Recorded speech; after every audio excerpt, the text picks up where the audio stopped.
V1 news వాస్తవాలకై ముందడుగు 24/7 ప్రజలు నమ్ముకుంటే చాలు, పైన భగవంతుడు నమ్ముకుంటే చాలు. 15,000 రూపాయలు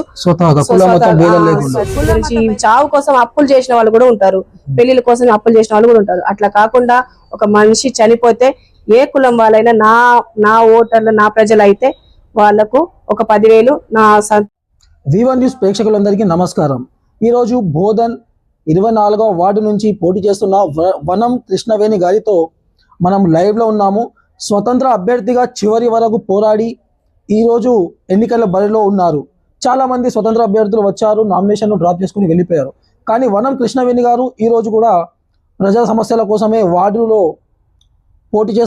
పోటీ చేస్తున్నా అనే విధంగా ఉన్నారు. అయితే వారితో ఈరోజు V1 న్యూస్ ఛానల్ తరఫున లైవ్లో ఉన్నాము. వనం కృష్ణవేణి గారు, ఎలా అనిపిస్తుంది మీరు స్వతంత్ర అభ్యర్థిగా ఇండిపెండెంట్గా పోటీ చేస్తున్నారు? నమస్కారం అండి. నేను బోధన్లో 24 వార్డులో స్వతంత్రంగా పోటీ చేస్తున్నాను. మీరు పోటీ చేయడానికి నాకు సంతోషంగానే ఉందండి. మళ్ళీ నాకు ఇది దేవుడు ఇచ్చిన అవకాశం, నా ప్రజలు ఇచ్చిన అవకాశం, వాళ్ళ బాగు కోసము నాకు ఇది ఒక అవకాశంగానే అనుకుంటున్నాను. ఈ అవకాశాన్ని నేను వదులుకోకూడదని నేను కోరుకుంటున్నాను. ఎందుకు స్వతంత్ర అభ్యర్థిగానే పోటీ చేయాలనుకున్నారు? అంటే మీరు ఇట్లా కౌన్సిలర్గా పోటీ చేయడానికి గల కారణాలు ఏమిటి? అంటే ఇంతకుముందు ఎస్టీకి రిజర్వేషన్లు వచ్చినప్పటి నుంచి ఎస్టీ నుంచి వేరే క్యాస్ట్ వాళ్ళు ఎస్టీనే అని మేమే ఎస్టీ వాళ్ళని వేరే వాళ్ళు వాళ్ళ నుంచే పోటీలు చేసి వాళ్ళే చూసుకునడం వాళ్ళకే ఉన్నారు. ఎస్టీ రిజర్వేషన్లో మేము కూడా వస్తాము, మేము కూడా ఉన్నాము.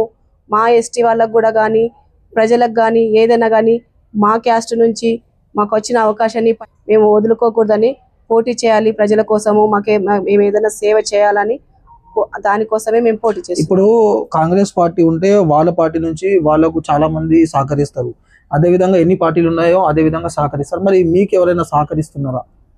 మాకు ఎవరు సహకరిస్తలేరు సార్. మేము స్వతంత్రంగానే వస్తున్నాము. మేము ప్రజలు నమ్ముకుంటే చాలు, పైన భగవంతుడు నమ్మితే చాలు. మాకు కూడా ఉంది, కాకపోతే మా ప్రయత్నం మేము చేస్తున్నాం సార్. ఇప్పుడు మీరు ఒకవేళ ప్రజలు ఆశీర్వదించి మీరు గెలిచిపోయారు అనుకోండి, మీ వార్డులో మొదట మీరు చేసే 2 పనులు ఏంటి? ప్రజలు మమ్మల్ని నమ్మి మాకు అవకాశం ఇస్తే మేము ఫస్ట్గా చేసేది వార్డులో మేము కొన్ని అనుకున్నాం సార్. మేము అనుకున్నాము ఫస్ట్ ఏంటంటే, ఒక ఆడబిడ్డ పుడితే ఆ ఆడబిడ్డకు పాప పేరు మీద 5,116 రూపాయలు పాప పేరు మీద ఫిక్స్ చేపిస్తాం.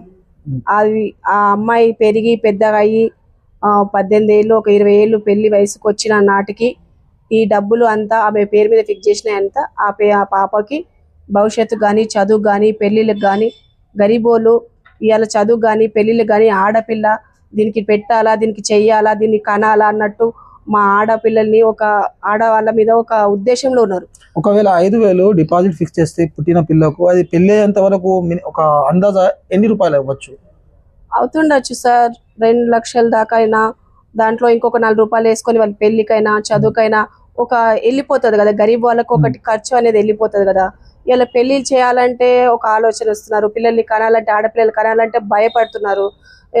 మేము మా సొంతంగా మేము తీసుకున్న నిర్ణయం మా సొంతంగా వాళ్ళకి ఇస్తున్నాం కాబట్టి, సరే నా బిడ్డకు పుట్టినా కానీ బాధ లేదు, అక్కని గెలిపించుకుంటే అక్కనే ఆమె జీవితానికి అప్పటిదాకంటే అదే వస్తుంది, అదే పెరుగుతుంది నా అన్నట్టు మా పిల్లల్ని, మా ఆడపిల్లల్ని ముందుకు తీసుకొస్తారేమో. తల్లిదండ్రులు కూడా వాళ్ళని ముందుకు తీసుకురావడానికి ఉంచడానికి కూడా ఒక ఆలోచన చేస్తారేమో అన్నట్టు ఇది ఒకటి మేము పెట్టుకున్నాం సార్. మీ మేనిఫెస్టోలో ఇంకేమేమి పెట్టుకున్నారు మీరు సొంతంగా? మా మేనిఫెస్టోలో ఇంకొకటి ఏంటంటే, ఇప్పుడు ఆడపిల్లకి పెళ్లి ఖర్చుగా ఒక నా వంతుగా నా సొంతంగా ఇటు పార్టీ నుంచి కానీ అటు నుంచి కానీ ఎవరి నుంచి నేను అడగకుండా నా ప్రజల కోసము, అక్క నాకు పెళ్ళి అవుతుంది, ఆ కులం వాళ్ళని కానీ ఎవరైనా కానీ వచ్చి అక్క నాకు పెళ్ళి ఉంది, నా ఇంట్లో పెళ్లి ఉందని ఒక పత్రికనో ఏదో నాకు చెప్తే నా వంతు సాయంగా పెళ్లి ఖర్చుగా 15,000 రూపాయలు. కుల మత భేదాలు ఏం లేదు సార్. 15,000 అమ్మాయికి ఇవ్వడానికి మేము ఇది కూడా ఒకటి చెప్తున్నాం సార్. ఇంకొకటి మూడోది ఇప్పటికీ 2 చెప్పాను. ఇంకొకటి మూడోది ఏంటంటే, పుట్టుక, పెళ్లి, చావు మనుషులకు చాలా ముఖ్యం. మిగతాది తినుడు బతుకుడు అదంతా ఉంటది. కానీ ఈ విషయం మరణం తర్వాత ఏదైనా చావు సడన్ గా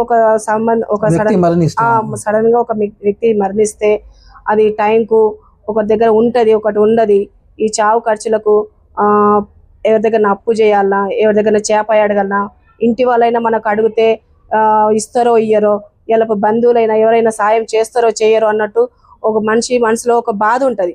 లేని వాళ్ళకు, ఉన్న వాళ్ళు చేసినా చేసుకుంటా కింద పడి మీద పడి చేసేసుకుంటారు. కానీ లేని వాడి పరిస్థితి గురించి ఈ చావు కోసం అప్పులు చేసిన వాళ్ళు కూడా ఉంటారు, పెళ్లిళ్ళ కోసం అప్పులు చేసిన వాళ్ళు కూడా ఉంటారు. అట్లా కాకుండా ఒక మనిషి చనిపోతే ఏ కులం వాళ్ళైనా నా ఓటర్లు నా ప్రజలు అయితే వాళ్ళకు ఒక 10,000 నా తరఫు నుంచి నేను పంపిస్తాను సార్.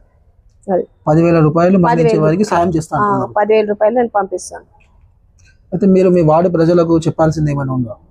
నా వార్డు ప్రజలకు వాళ్ళకు పరిస్థితులు, పనులు ఏదైనా ఇంతకు ముందు చేశారో చేయలేదో, వాళ్ళు జరగలేదో సరే, జరగపోయిన ఏమైనా ఉంటే వాళ్ళు గెలిపించుకుంటే ఇవి నా సొంతంగా ఇస్తున్న హామీలు కాకుండా అభివృద్ధిలోకి వస్తున్న హామీలు కానీ, వాళ్ళ ఇంటి పరిస్థితులు కానీ, అంగన్వాడీ స్కూళ్ళు కానీ, ఇప్పుడు డ్రైనేజ్ సాత్పులు డ్రైనేజీలు కానీ, అక్కడ నుంచి షర్బత్కేల నుంచి ఇక్కడ దాకా నీళ్లు పొంగి పొర్లిపోతుందంట వర్షాకాలం వస్తే.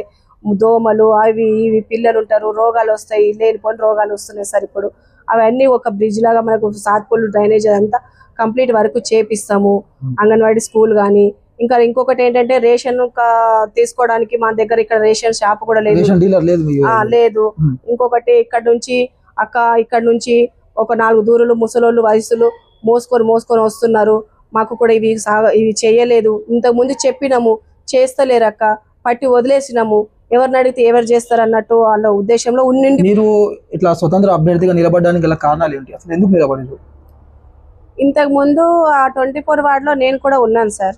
అక్కడ వాటర్ కానీ, నీళ్లు కానీ, ఆ మోర్లు కానీ అవన్నీ నేను చూశాను. అక్కడ ఉండి నేను కొద్దిగా వేరే చోటికి నేను వెళ్ళాను. ఇక్కడ నేను షాప్ పెట్టుకున్నాను.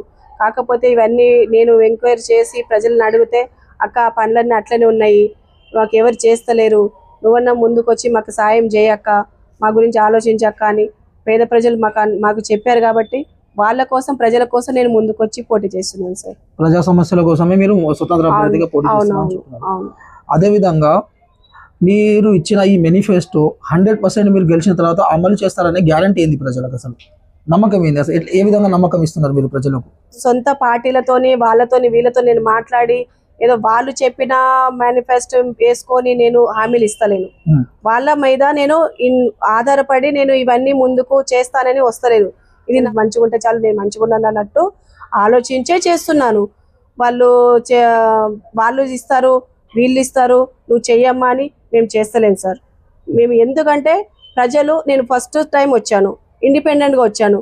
అక్క నువ్వు వాళ్ళు చెప్పినట్టు వీళ్ళు చెప్పినట్టు వచ్చి వెళ్ళిపోతావేమో, నేను ఎట్లా నమ్మాలి అంటే, నేను ఫస్ట్ టైం నాకు ఒక అవకాశం ఇవ్వండి, ఫస్ట్గా వచ్చిన నాకు ఒక అవకాశం ఇవ్వండి, నేను ఎట్లా రావాలి, ఎట్లా చేయాలి, ఏదైనా కానీ మీరు అవకాశం ఇస్తే నేను చేస్తాను, కంపల్సరీగా చేసి చూపిస్తాను, చేసినాడు నన్ను అడగండి, అది నేను చెప్తున్నాను. నేను ఫస్ట్ టైం ఇవాళ నేను ఒక రాజకీయంలోకి వస్తున్నాను, మీకోసమే నేను వస్తున్నాను, నాకు ఒక్క అవకాశం ఇవ్వండి, ఏదైనా మీ గురించి ఆలోచించి మీకోసం చేయడానికి నేను ముందుకు వస్తున్నాను. మీరు నాకు ఒక అవకాశం ఇస్తేనే నేను ఏదైనా చేయడానికి ఉంటాను. లేదు అక్క మీరు చేయలేదు చేస్తారు అన్న మాట రేపు రాకూడదని నేను రాతపూర్వకంగా కూడా నేను రాసి ఇస్తున్నాను. ఇవన్నీ మీరు చూసి రేపు వీడియో కానీ ఏదైనా ఈ పేపర్లు కానీ ఎక్కడున్నా నేను ఉన్నా కానీ నన్ను పట్టి అడగండి. నా 24 వార్డు ప్రజలందరికీ నా హృదయపూర్వకంగా నేను రిక్వెస్ట్తోని నాకు ఒక అవకాశాన్ని ఆడబిడ్డగా, ఒక అక్క చెల్లెగా, అన్ని కులాల వాళ్ళు అందరు నా వాళ్ళే అనుకొని నేను అడుగుతున్నాను. నేను V1 న్యూస్ రిపోర్టర్ ఇర్ఫాన్. మన ఛానల్ ని వెంటనే సబ్స్క్రైబ్ చేసుకుని పక్కనే ఉన్న బెల్ ఐకాన్ కొట్టేసి నోటిఫికేషన్ ఆన్ లో పెట్టుకోండి.